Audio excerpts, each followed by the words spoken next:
शेतकरी बांधवांनो, आपण इथे बघत आहात, येथे मागे सोयाबीन पीक पेरलेलं आहे आणि सोयाबीन पिकामध्ये आपले जे वन्य प्राणी असतात, जसं की आपलं रोई झालं, रानडुक्कर झालं, आपले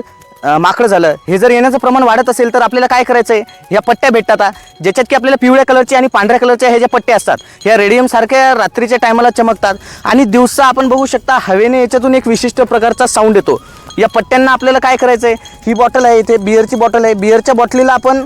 येथे हे दगड जे आहेत, दगड येथे बांधलेले आहेत, आपण बघू शकता दगडाचा इथे हवा आली की बॉटल हलते आणि त्याला दगड लागून असा काहीतरी विशिष्ट प्रकारचा आवाज निघतो। याच्यामुळे काय होते, दिवसा या आवाजामुळे आपल्या पिकावरती जे वन्य प्राणी येतं ते अटॅक करत नाहीत आणि रात्रीच्या वेळी ह्या ज्या पट्ट्या येतात, ह्या पट्ट्या चमकतात आणि ही जी बॉटल आहे, बॉटल देखील हवा आली तर जास्तीत जास्त आवाज करते। अशा प्रकारचे शेतकरी बांधवांनो, आपल्याला जर नवीन नवीन जुगाड पाहायचे असतील तर आपलं चॅनल कृषी मित्र शुभमला जास्तीत जास्त शेतकऱ्यांपर्यंत पोहोचवा आणि आपल्या चॅनलला फॉलो करा। धन्यवाद।